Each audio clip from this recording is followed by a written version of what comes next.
I have some saves from the Big Ten championship game. Could I share my screen? We could take a look at them and talk through them. Absolutely. All right. Share screen. All right. You can see this? Big Ten. Yep. Okay. And that goals against average on the other side. If I'm in this huddle right here, what's goalie Emily Sterling saying to me in a pregame pump up huddle? Honestly, we're just talking about like how much fun we're gonna have. We're like, all right, like we're about to do what we love. Like I think this was our third time playing Northwestern this season. And we were just like, we know what's coming at us. We're prepared. Like, let's just do it. Like, it's super calm. Like, none of us are like, let's go. Like, none of us are like yelling. We're just like, all right, like we know what we're doing. Like, let's just go out there and execute it. Love it. Love it. That's awesome. So first save I want to take a look at is this one right here. And by the way, so you got the knee brace on, how's the knee feeling right now? So it honestly feels great. I'm happy to say that I'm now out of the brace. Cool. I wanted to lose it halfway through the season this past year, but I'm a very superstitious person. And I just felt like losing a brace halfway through a season would just be like bad vibes, bad mojo somehow. So I was just like, keep it on, finish out through the season. We'll lose it through the summer. Nice. Yeah, goalies are superstitious people, and if something's working, you can't switch it up. I was like, all right, I got to keep it on. I'm like, just finish through season M. Yeah. So this first save we're looking at here is an 8-meter free position shot. What's your kind of general strategy on these? Talk us through, what you're looking at and how you approach these type of plays.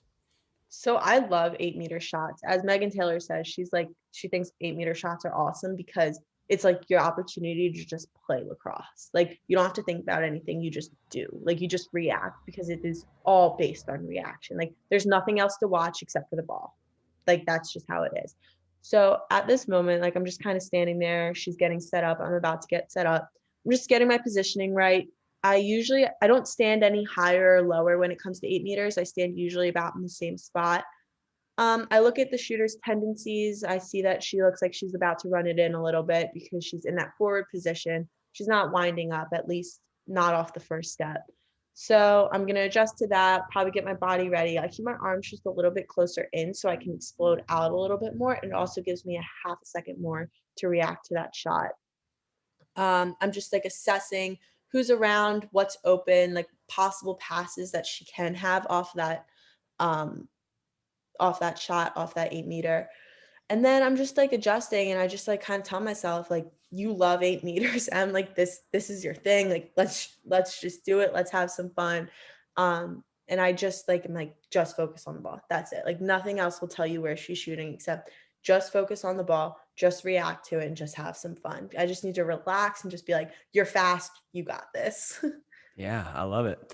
Is that what you're doing right here with the point? Just kind of like position, kind of pointing out a possible pass that could happen? Yep. So like during that time when she's setting up and we're all setting up, I'm just kind of surveying around. I'm just seeing possible looks. Like if we're looking at this screen, like we see Lizzie could slide to the ball and then maybe number 1 is open like on her back door. So just like being aware of these possible looks to see and just making sure our defense is on the same page because we want to figure out like where number 28 who fouled is, like where she's going to recover to. So make sure we have like everything covered after the shot. Love it. Love it. Let's take a look. Wait, hang on. Pin zone. Staring down Maryland netminder Emily Sterling. Steps in, fires. What a save. So she ends up sort of taking, a couple steps in and then takes the shot and there's, 2 of your defenders providing pretty good coverage. Like, what are you seeing on this play? Are you still in a read and react mode or, are we doing the goalie Smith read him and beat him at this point? Yeah. So I'm kind of just like reading and reacting, honestly, because you saw that everybody else moved on the screen, but for these past like couple seconds when from the whistle blew, like we saw the girl with the ball move, we saw my 2 defenders move in, but I just haven't moved at all. I'm in the very standstill, like like I might have sunk my bottom arm down just a little bit, but I'm just kind of waiting to see what she's doing because at this point, like she could have like came and cut across the crease. She could have curled to the close pipe and like dropped it over my shoulder. So I was just waiting to see like what her path of movement is. And then as soon as I saw that wind up, that's when I was going to react. But until then, I want to stay still and just like wait for her like to make the first move. Mm-hmm. Love it. Great save. And Thank then, you. man, there's this camera angle. This right here. This is amazing. I know this is awesome. I mean, I actually interviewed a couple like a week ago the other goalie, Madison Doucette. I don't know if you know her. Not personally, Okay. no, but I know her Of through her. lacrosse. Yeah. Anyway, we were talking about how great this camera angle is. If you're just listening to the audio, it's like right behind the goal, but it's like I know. zoomed in, so you can I had see. no idea it was there. Yeah, you can see the other goal on the far side. I mean, it's like it's really cool. It's a really cool camera angle, and let me get that over here. So then you can see, kind of exactly what you're seeing. At this point, it'd be very tough for her to shoot low. Just like looking at this play, like two sticks are kind of preventing her from really shooting that low. And then she Yep. ends up shooting it kind of at your shoulder and I don't know, ends up getting it to the hip, huh? Yeah, I would say it was like a hip shot. Mm-hmm. Anyway, great save. Thank What you. goes through your mind on the clears? So like you make the save, boom, right there. Talk us through it. So I get really excited. I absolutely love clearing the ball. I think it might be my favorite part of the game. I just think it's like you can do so many things with it. And like it's the one time like you're like in control of the ball. So like it's like a really like special point as a goalie. And I think like clearing is what like can make a goalie stand out from being a good goalie to a great goalie, because not every goalie can clear the ball like very well. So I like take pride in clearing. I think it's really fun. Like you're completely in charge. Like we're not usually completely in charge of what the ball is doing. So this is your time to like really like show out and like be a little creative and just see what's going on. So at this point, I'm just like, all right, awesome save. Now my job is to just get the ball to our attack. Let's get it down on the other side of the field so we can put it in the back of the other net. So I don't really remember how long we were on defense for this set before this shot happened, but if we were on defense for a while, like I'll try to slow it down a little bit, give my defenders and my middies like just a little breather before like pushing the ball up the field, just so we don't have to be gassed getting the ball up there and then recovering, because that can be really hard when the attackers are like out our trail, like trying to get the ball back. So if not, though, I'll look for those high cuts from the middies or those low cuts from the defense just to get it out of the back. Yeah, that's one thing that's really different in the women's game is you can just be more like relaxed on the clears because you got 10 seconds to like get it out of the crease. Like in the men's game, you got the 4 seconds and Yep. like you got to go. It's like, I look to the middies, look to my side defensemen. And if they're not there, I gotta leave. Yeah. And they're also like, just because of the nature of the game. I mean, look all this traffic. Like it's, Yeah. so many people are like close to the goal. Right So it there. makes sense to just wait and let people kind of get to their positions and then lead the clear.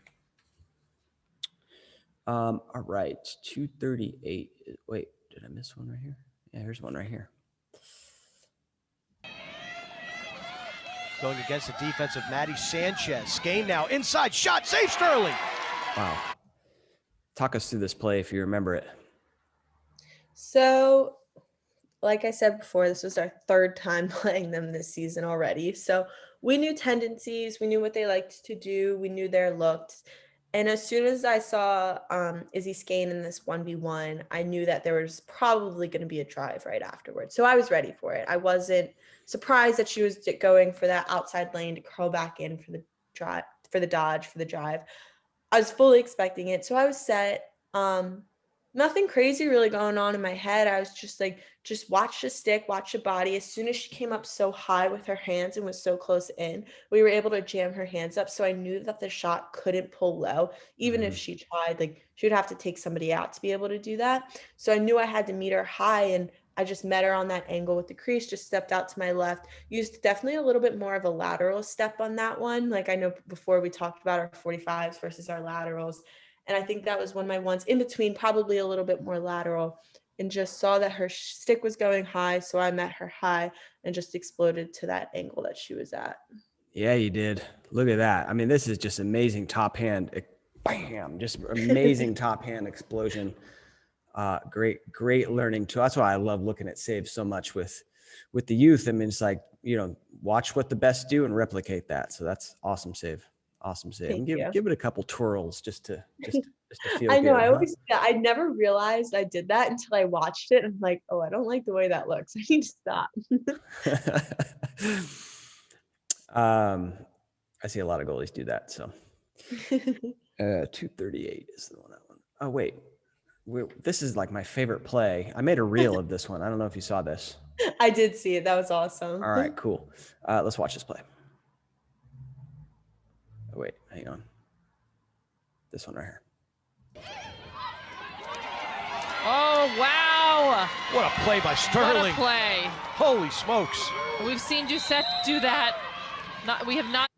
Anytime you can get a reaction like that out of the announcers where they go, oh, you're doing something right. So if you're just listening to the audio, you're in the crease, you're in your stance, and then the girl kind of tries to make a pass to her teammate coming from around X to goal line extended, and you just read the play and stick out that stick, fight through some body contact and win possession, sprint to the corner with two girls on you, do this like real athletic turnaround and just outlet it. And then what do they call right here? Like an interference type of thing? Yeah, they just called like cross body check, and then we were able to get the clear out after that. Yeah. So kind of going back to this play, like at what point, I assume this is something you've practiced and worked on, but at what point do you know, like, all right, I'm going to go get it?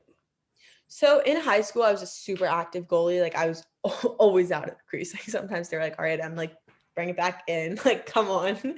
And then, so my freshman year of college, like I just didn't do it. Like I was just coming back. Like I was still like green in the sense that like, I just got cleared from my injury. Like the way I tore my ACL was being outside the goal. So I was just like definitely a little more hesitant. My coaches had told me like not to go out, to just like kind of stay home.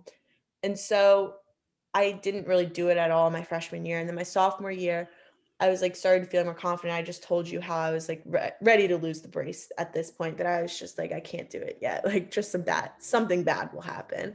So I was just like, I was feeling good. And like, I was confident. Like I used to intercept passes all the time in high school. And so like, that was like kind of my thing. Like I absolutely loved it. And at this point in the game, we're like getting to the end. We have 3 minutes left in the first half. We're tied up. Mm-hmm. I knew we were a player down. We had just gotten a yellow card, I'm pretty sure, down on the other end of the field. So I was like looking at my defense, and I could tell that I knew where the 6 girls were. Like my 6 defenders are all in front of me, and I knew that there was a girl behind. So naturally the next look for that offense would be for them to be curling around the crease and just get a little dump shot on me. And did not want to see that shot at all at this time. So I was just like, okay, she's curling right on my crease. Like this is an easy pass, and it's on my stick side. So like, it's easy just to reach out, extend to that one and just grab it. And so I was like, I don't want her to see me baiting that pass too much, because then she won't pass it and she could just drive and have an empty net essentially. So I held, at this point, you can see I dropped my bottom hand. My left hand is at the end of my stick right now. Usually I hold it higher, but I seen that this play was setting up, so I'd begin to drop my left hand to the bottom of my stick so I could reach out and have that extension if she were to curl wider, which she did. And so then I was able to reach out all the way without having to make that adjustment midway going for that catch. And then I was just like, all right, I got to keep my feet moving to keep possession of this ball. And that's just what I did. Wow, great play. And then this athleticism here of the stick handling, just kind of, young goalies out there, could you make that type of move where you're running away? Oh crap, what do I do now? Right? Like being able to do that outlet, like you could do a little backhand shovel pass to this girl right here. Yeah. That's an option. You could flip around like you did. And I mean, there's a wide open girl, maybe not wide open, but she's open. But they end up, contacting you. You guys get the possession. Right. Great play. And then there's a bunch of different highlights of this play, man, including our favorite camera angle right here. This camera angle. This is a cool shot of you dropping, your hand to the bottom of the stick, kind of getting ready to shoot out. Yeah. Wow, nice. All right, that one got me pumped up. All right, now let's check out This one right here. They move the ball around. Skane has had the hot hand for Northwestern. Working her matchup, quick move, save Sterling.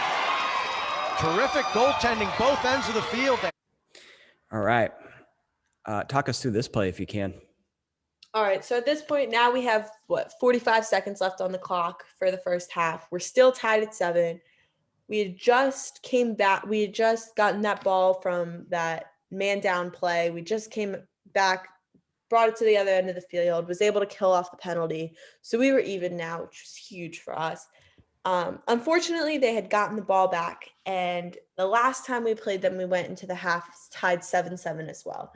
And then it just didn't go well for us after that. But we were playing a lot better than we were. We were all feeling it. Like our defense was on, our offense was on. Like we were just like, we were confident in each other. We were moving right. Once again, Izzy was set up at the top of the right-hand side of the 8. I know her dodges. She has a power shot. This girl can rip the ball. So I knew I didn't want to step. We talked about our stepping angles before. Right now, definitely a little more lateral than forward because she can shoot so fast. I want to allow myself that time to get to the ball. So as she's coming across, I see her hands are high. I think she's pretty obvious when she's shooting low or shooting high. I've watched her shoot a lot now. Like we watched a lot of film on just her shots and just like reading her shoulders, reading her body, reading the body angle, and just like kind of like anticipating, not guessing, but just anticipating where she's going to shoot. So she had her stick almost parallel to the ground going into this shot. And the front tip of her head was faced upwards a little bit. So I could tell that it was going to be a high shot. It would be really hard to pull low in this instance. The lowest she could probably get is like the hips, maybe. So I wasn't expecting to go down to my knees or anything or make those like low saves like on that lateral angle. So I was expecting something high, just didn't know where.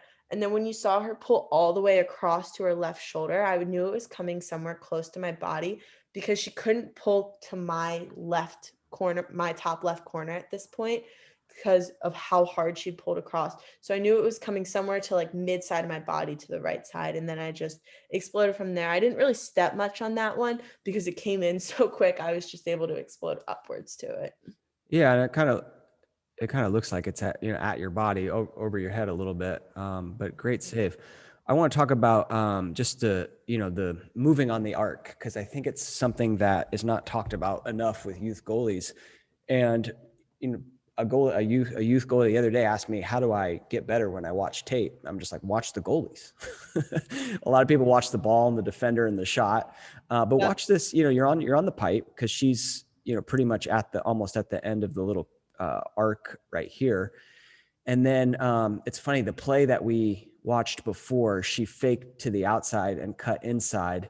And this time she fakes to the inside, and you can see the defender kind of bites on it a little bit and she goes to the center and then rips it. But watch that little, adjustment step right there, moving on the arc, bam, right? Like you're in great position here, knees bent, and you can kind of see like what you talked about in your stance, a little bit narrower than a lot of goalies might be, but still in a great athletic position when that shot is released. So I like that. Thank you. Yeah, I think moving on the arc, just to make a point about that, I think it's like super important to make your moves on your arc so deliberate. I was training some kids the other day and I was just talking about the importance of when you move to have as minimal adjustment steps as possible because we don't want to be moving our feet a ton because we can be caught off balance. It can shoot the shot to where we just came from. And if we're off balance going too far one way, it's super hard to pull back for us the other direction. So cutting down on our number of steps and making those moves deliberate. So as soon as we step one step across of our arc, just like becoming recentered, like rebalanced and just holding that angle. Yep. 100% agree. Love it. All right. This play here. Pass forward and fill on the backside for Northwestern offensively. Mueller, quick feed inside, behind the back, denied. Emily Sterling, great reflexes. That was great reflexes. So she, they have the ball outside the second arc. They feed it into the crease, and the girl rips it behind the back shot, and you're right on it, which is amazing because oftentimes like that, I mean, she's literally standing on the crease, like a foot above the crease. and like just you're expecting her to shoot from a normal angle, and then whew, they rip it behind the back. Like, were you kind of like reading that play? So the last time we played them, they ripped a behind the back on me. It was a beautiful shot. Got to give them all the credit in the world for it. And so I was just like, after that happened, I was like, that is not happening again. So I was like, kind of the entire time, I was like, all right, Em, they could pull a BTB on you at any moment. Like, just be ready. But at this point, I was kind of reading her, and like you could see I was adjusting to my right on this because her momentum was going that way. But then I saw that my defender had crashed in on that side. So for her to pull that lefty shot around our defender would have resulted with her in a yellow card. So I was like, all right, like this isn't a good time for her to just normally shoot. So I was like, uh-oh, here comes the BTB. And so because you can see I'm adjusting to my right as if she's going to go that way right now. And then I see her pulling back above her left shoulder to rip that behind the back because of my defender being in the position that she is in. So then I just readjusted quick and was able to explode up. Nice. Love it. Explain that rule to me, because there's, in all honesty, there's parts of the women's lacrosse game that I do not know. But so if she has the ball here and she goes to like, I can't just shoot around her on the hip. You can shoot around her, but your stick cannot make contact with her body. You can't follow through into her body, and the ball cannot hit a player on the field. So if that were to happen, they would get a yellow card and they would have to sit out for 2 minutes. Got or it. until the other team scores. Got it. Okay. Good to know. That's it. Thank you. That was awesome. That was